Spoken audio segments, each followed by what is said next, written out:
OK, donc pour la page 19 et 20 dans les notes, la partie des extensions, on va parler maintenant de l'autre possibilité que les atomes font quand ils veulent devenir un peu plus stables. Donc, la possibilité serait de faire un partage d'électrons. Donc, mettre en commun, ça veut dire un partage. Donc, les options sont qu'ils peut-être ils vont partager une paire d'électrons. Donc, ici, on aurait un électron pour un électron. Et ça, j'appellerais ça une liaison covalente. Ici, c'est le mot covalente. Donc, une liaison covalente simple.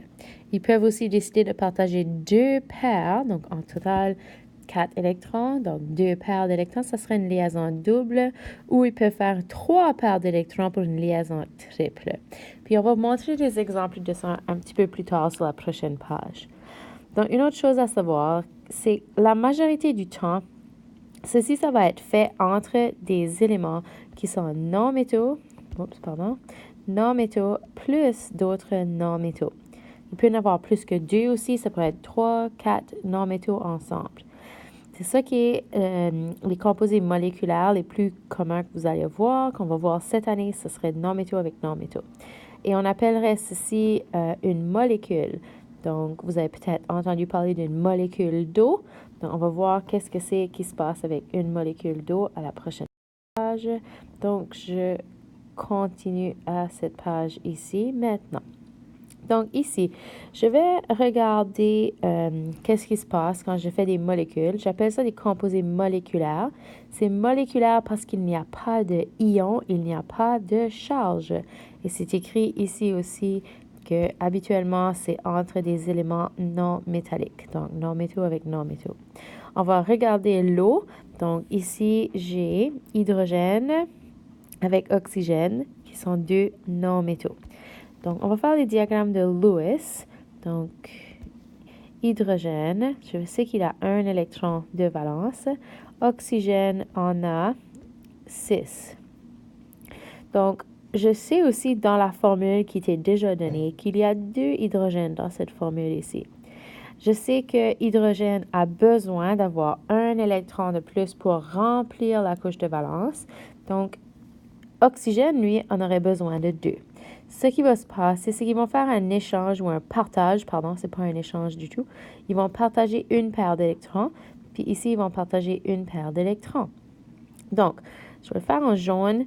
L'électron, ici, pourrait, par exemple, circuler autour d'hydrogène, mais il va aussi parfois partir et aller autour d'oxygène.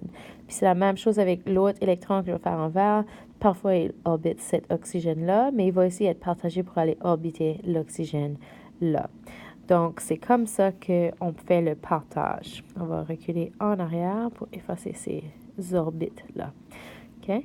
Donc, à chaque fois que je représente une droite comme ceci, ça veut vraiment dire qu'il y a 2 électrons là, il y a 2 électrons là qui sont partagés. OK? Donc, en total, hydrogène aurait 2 électrons. Hydrogène ici aurait 2 électrons. Et oxygène en aurait 1, 2, 3, 4, 5, 6, 7, 8. Donc, voilà qu'il y aurait les 8 électrons pour remplir la couche de valence. Donc, ceci, je sais que c'est de l'eau. Vous savez que c'est l'eau. Oups, E-A-U. Et si je voulais voir le nom scientifique de ceci, je devrais le nommer de façon très spéciale. Donc, je dirais que c'est monoxyde. Donc, je dis mono parce qu'il y a un oxygène. Donc, je dis oxyde parce que c'est oxygène. Donc, monoxyde de. Et ici, je vais dire dihydrogène. Et c'est di parce qu'il y a 2 hydrogènes. Donc, le préfixe di, c'est pour 2. Okay? Donc, monoxyde de dihydrogène. Ces préfixes ici, mono et di, je les utilise seulement quand j'ai des composés moléculaires. Donc, je ne vais pas utiliser ça pour les composés ioniques. J'utilise seulement pour les composés moléculaires. On va regarder un autre exemple. Puis, si je regardais carbone avec oxygène. Donc, je sais que carbone a 4 électrons de valence. Oxygène en a 6.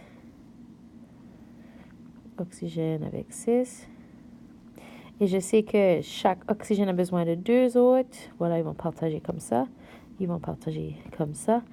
En total, à chaque fois que j'ai une droite, c'est 2 électrons. Donc, oxygène en aurait 1, 2, 3, 4, 5, 6, 7, 8. Et carbone en aurait, je vais changer à bleu cette fois-ci. Carbone aurait 1, 2, 3, 4, 5, 6, 7, 8. Donc, ils ont les électrons qu'ils ont besoin sur la couche de valence. Je sais que ceci, c'est dioxyde et c'est di parce qu'il y a 2 oxygènes. Donc, dioxyde de carbone. Je n'ai pas besoin de dire monocarbone. Je dis seulement mono quand l'élément est à la fin de la formule. Donc, ici, parce que le carbone est au début de la formule, je n'ai pas besoin de dire mono. Donc, tu essayes le NH3 et le CH4. Je vais te dire que le nom commun de NH3, c'est ammoniac.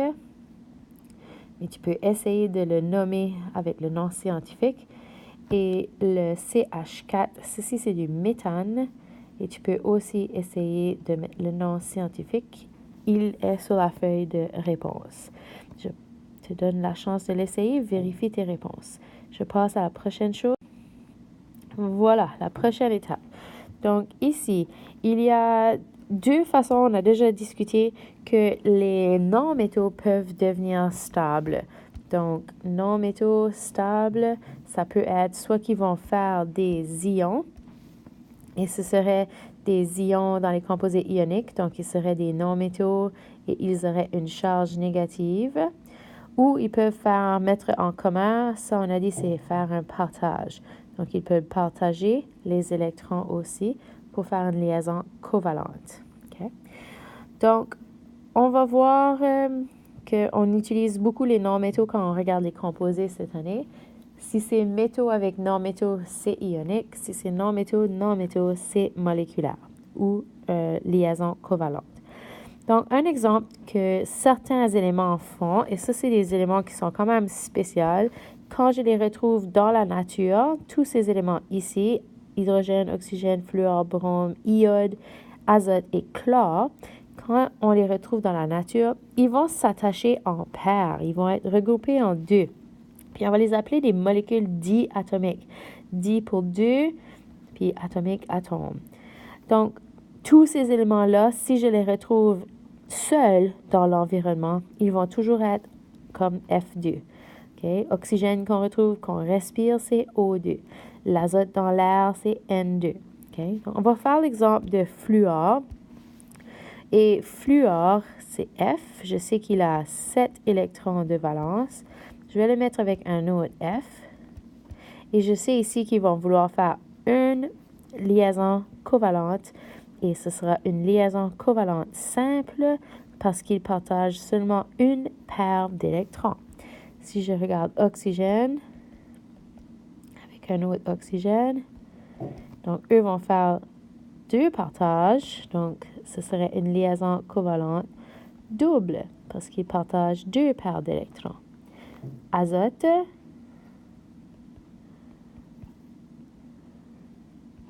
je vais le faire comme ça. Donc, 5 électrons de valence, ils vont devoir partager 3 électrons. Donc, c'est une liaison covalente triple. Je vais mettre un petit vidéo avec ceci pour aider à expliquer et aider à mieux comprendre ceci. Donc, tu peux regarder ça et tu peux t'assurer que tu as compris ces extensions ici. Merci.